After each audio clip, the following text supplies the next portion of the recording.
नमस्कार दोस्तों, मेरा नाम है मयूर लूकर। आप देख रहे हैं बियॉन्ड बॉलीवुड प्लस। ऐसा कोई दिन या कोई सप्ताह नहीं होता जब बॉलीवुड के अंदर कोई कंट्रोवर्सी ना हो। और पिछले हफ्ते जो एक खबर आग की तरह फैल रही है, उसने तो खैर मेरे ख्याल से काफ़ी बॉलीवुड को एक्सपोज़ किया है। आई एम श्योर आप लोगों को पता होगा कि कुछ दिनों पहले एक अल जज़ीरा न्यूज़ नेटवर्क उन्होंने एक लंबा-चौड़ा आर्टिकल लिखा कि किस तरह पेड रिव्यूज बॉलीवुड को बर्बाद कर रहे हैं। अब जिन जिन लोगों ने ये आर्टिकल पढ़ा होगा, it's a very comprehensive article. यहाँ दाद देनी पड़ेगी पत्रकार सुपर्णा शर्मा जी की। बहुत एक्सटेंसिव रिसर्च करके उन्होंने कई लोगों से बात करने की कोशिश की है। और ये जो पेड रिव्यू का मैं कहूँगा एक रैकेट ही है ये। और इसे मोर और लेस पूरी तरह से एक्सपोज कर दिया है। अब ये तो खैर कोई नई बात नहीं है। अ, अगर आप पिछले कुछ सालों से देखें, तो ये जो चार्ट स्टार सिस्टम का रहता है। और आई थिंक जनता तो खैर सब समझदार है, वो जानती है कि कौन जेन्युइन है कौन फेक है। लेकिन इस आर्टिकल की जो खासियत ये है कि पहली बात, किसी पब्लिकेशन ने जुर्रत की है कि उन्होंने ना सिर्फ उन पब्लिकेशंस या फिर इन जर्नलिस्ट या ट्रेड एनालिस्ट जो भी है, उन सबको नेम आउट किया है। लेकिन इन्होंने तो एक रेट कार्ड वो भी छाप दिया है अपने इस आर्टिकल में, जहाँ ए बी सी फलाना फलाना वो कितने पैसा लेता है, पर फॉर अ पॉजिटिव स्टोरी या रिव्यू के लिए, वो सब मेंशन किया गया है। अब ऑनेस्टली स्पीकिंग, ऐसा क्लेम ये आर्टिकल करता है and we not personally verified any of these. लेकिन जब से ये आर्टिकल आया है तो आग की तरफ फैल रहा है। और आई थिंक बॉलीवुड को तो खैर एक्सपोज किया ही है, लेकिन साथ ही साथ अ, दुर्भाग्य से जो मीडिया इंडस्ट्री है जिसका हिस्सा मैं भी हूँ, और हमारी भी इसमें एक कड़वा सच जो है वो बाहर निकल के आया है। अब अगर आप मुझसे पूछें तो इस विषय की मैं क्या समीक्षा करूं। और देखिए, मेरा ऐसा मानना है कि यदि अगर ये स्टोरीज जब बाहर निकल के आती हैं, अगर ये इस नियत से आई हैं कि ये जो लार्जर जो बीमारी क्या है इंडस्ट्री में, चाहे वो मीडिया हो, फिल्म मीडिया हो या फिर न्यूज़ मीडिया हो, आप उसे आप सामने लेके आएँ तो ठीक है। लेकिन यदि ये आर्टिकल्स छप रहे हैं with an intention of bringing down your contemporaries, कि आप अपने फेलो मीडिया वालों को अगर आप नीचा दिखा रहे हैं, तो फिर मेरे ख्याल से इसका purpose that stands defeated. Once again यहाँ मैं तारीफ करूंगा अल जज़ीरा की, सुपर्णा शर्मा जी की। बहुत ही बेहतरीन उन्होंने कॉम्प्रिहेंसिव फीचर स्टोरी की है। और इस आर्टिकल में अगर आप पढ़ेंगे तो कई पहलू सामने आए, ना सिर्फ कि भाई कौन कितने पैसे लेता है पॉजिटिव करने के लिए, पर ये जो एक इकोसिस्टम बन गया है। और अब इस सिस्टम द्वारा ये कैसे एक एक ट्रोलिंग कह सकते हैं कि एक बाई प्रोडक्ट निकल के आया है ऑफ ट्रोलिंग आर्मी जैसे, जिसके अंदर ऑब्वियसली हमारे कमाल राशिद खान साहब, वो तो बेताज बादशाह हैं, उनका भी इसमें जिक्र किया गया है। और बड़े ही सटीक तरीके से इस आर्टिकल में ये भी मेंशन किया गया है कि कहीं ना कहीं ये जो अनफेयर प्रैक्टिसेस चल रही थी पैसे देके पॉजिटिव रिव्यूज करवाने की। और देखिए, होता वही है कि जब एक तरफ पर्दा बहुत भारी पड़ जाता है तो फिर ऑब्वियसली उसको बैलेंस करने के लिए देयर इज एक ऑपोजिट व्यू वो राइज होगा। And if you ask me, usually चाहे प्रेज हो या क्रिटिसिज्म हो, ऐसी स्थिति में दोनों ही एक्सट्रीम व्यूज ही आपको देखने को मिलेंगे, और वही हो रहा है। देखिए, अनगिनत यूट्यूब चैनल्स हैं, ऑब्वियसली मेरा खुद का भी एक यूट्यूब चैनल है। एंड इफ यू सी कि जो पिछले 4-5 साल से हमने देखा है कि जब आप बॉलीवुड की बुराई ज़्यादा करते हो, फिल्मों को बुरी तरह से पैन कर देते हो, गाली गलौज भी कुछ लोग इस्तेमाल करते हैं, और जो दर्शक है, कम से कम यूट्यूब के जो सब्सक्राइबर्स हैं, वो इन चीज़ों की तरफ आकर्षित हो रहे हैं। तो देखिए, मेरा मानना है कि जो डूबियस चीज़ है यहाँ पे वो है सिर्फ रिव्यू के ऊपर। पैसे देके आप पॉजिटिव आर्टिकल्स करा दीजिए, उसमें कोई हर्जाना नहीं है।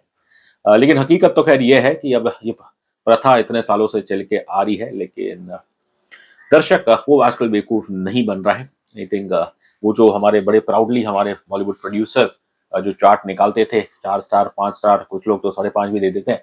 अब जनता उन सब चीज़ पे यकीन नहीं करती है।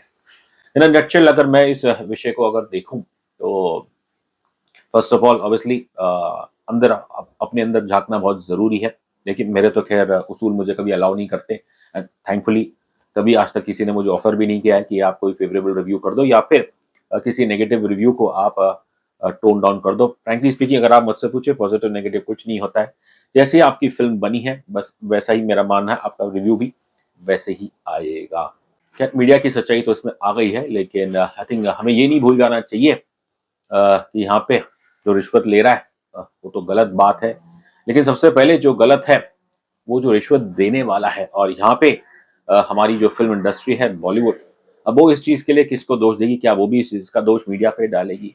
जितना मैं समझता हूँ, मुझे नहीं लगता कि कोई भी पब्लिकेशन या कोई भी जर्नलिस्ट या कोई भी इन्फ्लुएंसर वो खुद चल के आपके पास जाएगा या आपको कॉन्टैक्ट करेगा कि भैया आप मुझे सो एंड सो पैसे दीजिए वरना मैं आपकी फ़िल्म को बैन कर दूँगा। एक एक शब्द इन आर्टिकल्स में जो इस्तेमाल किया गया है एक्सटॉर्शन का, मेरे ख्याल से वो बहुत गलत है।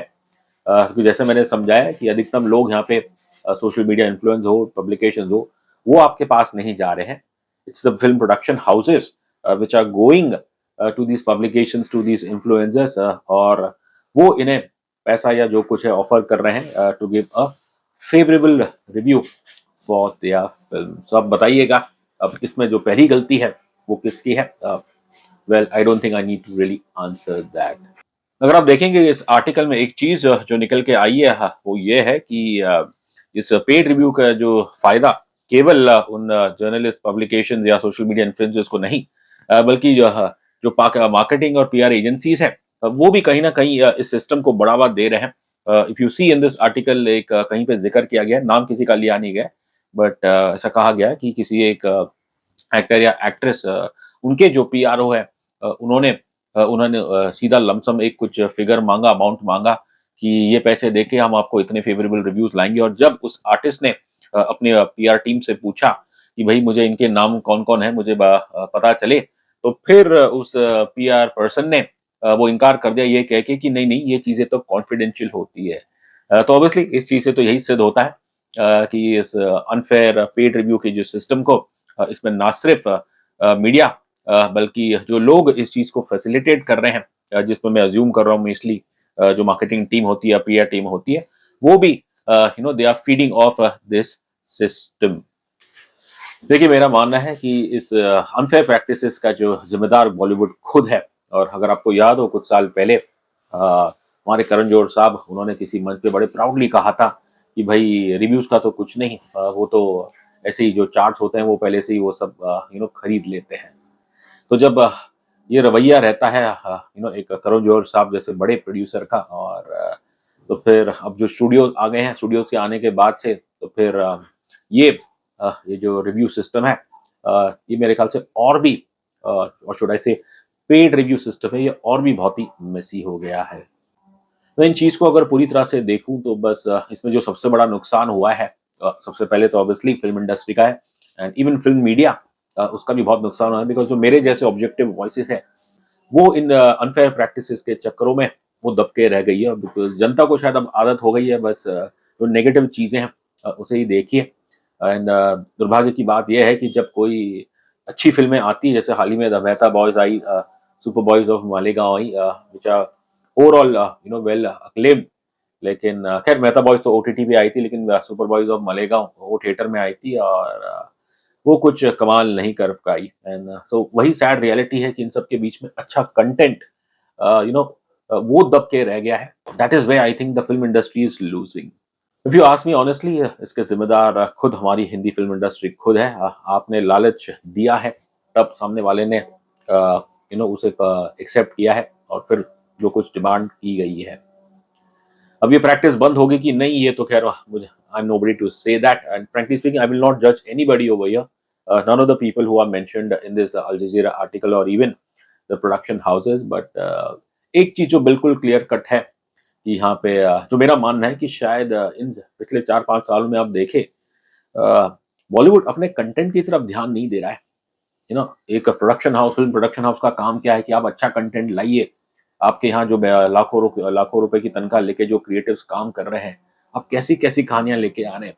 और कहीं ना कहीं मेरा ऐसा मानना है कि शायद बॉलीवुड का जो ध्यान है एक बिल्कुल मशीनरी बन गई है, वो तो बस केवल मार्केटिंग पीआर उसकी तरफ चला गया है। और किस तरह आप बस मीडिया, सोशल मीडिया, इसे आप कंट्रोल करिए और फिर ये सोच के बैठे हैं कि बस एक बार हमने मीडिया को पूरी तरह से कंट्रोल कर लिया, तो भैया तब तो हमारी फ़िल्म चल जाएगी। लेकिन हकीकत वो तो कुछ और ही बयाँ करती है। देखिए, सच सच बताऊँ तो जो आम जनता है, जो फ़िल्म देखने वाली जनता है, उसको ना ही मीडिया से कोई फ़र्क पड़ता है, उसे कोई रिव्यूज़ में इतना शायद इंटरेस्ट है नहीं, और उसे आप कितनी भी मार्केटिंग कर लें, उससे कोई फ़र्क नहीं पड़ता।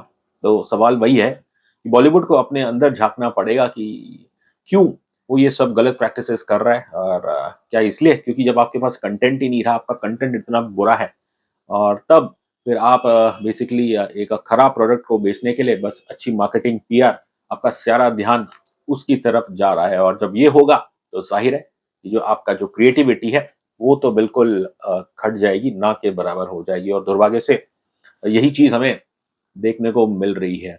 देखिए, मेरा एक सिंपल सा सवाल है फ़िल्म इंडस्ट्री को कि आप चलिए मीडिया को आप कंट्रोल कर लीजिएगा, पेड रिव्यू सब आप करवा लीजिएगा, लेकिन कंटेंट पे आप ध्यान नहीं दे रहे हो, और इस आर्टिकल अगर आप देखें कि जो ये शब्द इस्तेमाल किया गया है कि पेड रिव्यूज़, एक्सटॉर्शन, ये शब्द इस्तेमाल किए गए हैं कि ये बॉलीवुड को डिस्ट्रॉय कर रहे हैं। पर्सनली आप मुझसे पूछे, ये कहना बिल्कुल गलत है। देखिए, सिंपल है, रिव्यूज़ तो बाद में आते हैं, सबसे पहले तो आपका कंटेंट बनता है। जब आपके पास ढंग की आइडियाज़ नहीं है, ढंग के अच्छे डायरेक्टर्स नहीं है, राइटर्स है लेकिन शायद आप मौका नहीं दे रहे हो, तो फिर आई थिंक पेड रिव्यूज़ और इन्हें दोष देना कि ये बॉलीवुड को डुबा रहे हैं, मेरे ख्याल से ये बिल्कुल सरासर गलत है, बल्कि you are just shirking responsibility and you are passing the blame on to the media. अब मैं दर्शकों से यही पूछूंगा, आप बताइएगा कि जब एक कोई फ़िल्म बनती है ना? स्टोरी लेवल पे, कॉन्सेप्ट लेवल पे, क्या तब मीडिया इन्वॉल्व रहती है? जब वो फ़िल्म, उसका स्क्रीन प्ले बन जाता है, बहुत खराब होता है, तब क्या मीडिया इन्वॉल्व होती है? जब बैड कास्टिंग होती है, नेपोटिज़्म को बढ़ावा दिया जाता है, तो तब क्या मीडिया इन्वॉल्व होती है? और फाइनल आउटपुट जो आता है, तब क्या मीडिया इन्वॉल्व होती है?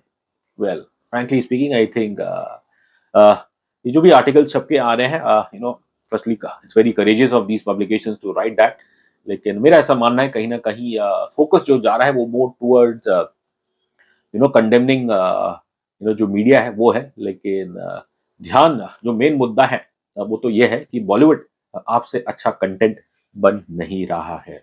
एक दिलचस्प चीज़ और थी इस आर्टिकल में, वो थी कि जो मेरे ख्याल से एक डेस्परेशन बताती है बॉलीवुड पीआर और मार्केटिंग की। चलिए आप जो ट्रेडिशनल मेनस्ट्रीम पब्लिकेशंस है, जो ब्रांड पब्लिकेशंस है, आप उन्हें तो कैटर कर रहे हो, उन्हें आप जंकेट-वंकेट वगैरह वो सब दे रहे हो, लेकिन इ इसमें कैसे एक ट्विटर पे एक सोशल मीडिया अकाउंट है, कहीं cricket crazy johns, you just imagine the desperation of a film producer कि उन्होंने इस बंदे को भी जो चेन्नई बेस्ड बताते हैं, उसको भी पैसे खिला दिए कोई एक बुरी फ़िल्म का उसका प्रमोट करने के लिए।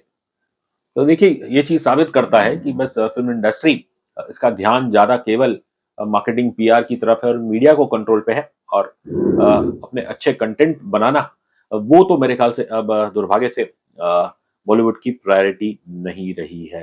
देखिए, जब पानी सर से ऊपर बह जाता है तो फिर ये चीज़ें होती है, और मेरा पर्सनली ऐसा मानना है कि whatever happens, happens for the good, and I think we have already seen that Dharma production they took a bold step last year, जब जिगरा फ़िल्म आई थी, उन्होंने बोला कि अभी से वो प्रेस शो केवल फ्राइडे को ही करेंगे। ना सिर्फ धर्मा, यशराज तो पहले से ही फ्राइडेज़ को फ़िल्म करता है, सभी को करना पड़ेगा, और तब जाके मेरे ख़्याल से आपको ऑब्जेक्टिव वॉइसेज़, जो ऑब्जेक्टिव रिव्यूज़ है वो जनता के सामने आएँगे। फिलहाल तो ये जो पेड रिव्यू का जो इकोसिस्टम है, वो तो मेरे ख़्याल से पूरी तरह से एक्सपोज़ हो चुका है। अब आने वाले दिनों में उम्मीद करता हूँ कि people also start writing exposing the box office collection, the fake collection, the unfair practice of block booking, खुद की फिल्मों के खुद टिकट खरीदना, और जो कि मेरा मानना है कि ये फिल्म इंडस्ट्री के लिए ज़्यादा हानिकारक है, और जब पीआर और मार्केटिंग उसका भी और खुलासा होगा, तब शायद ऐसी भी कहानियाँ सुनने में आएगी of intimidation and true extortion.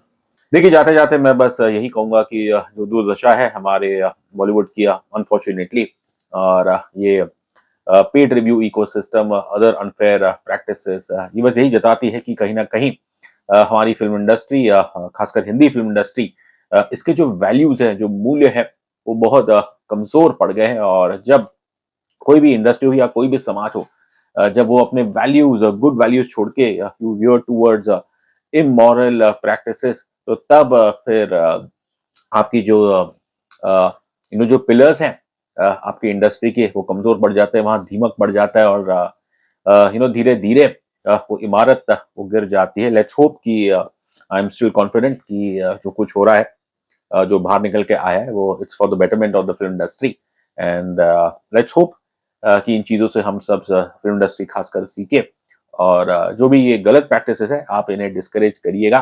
Content पे ध्यान दीजिएगा बस I am sure that Bollywood जल्द फिर से अपने पैरों पे खड़ा हो जाएगा।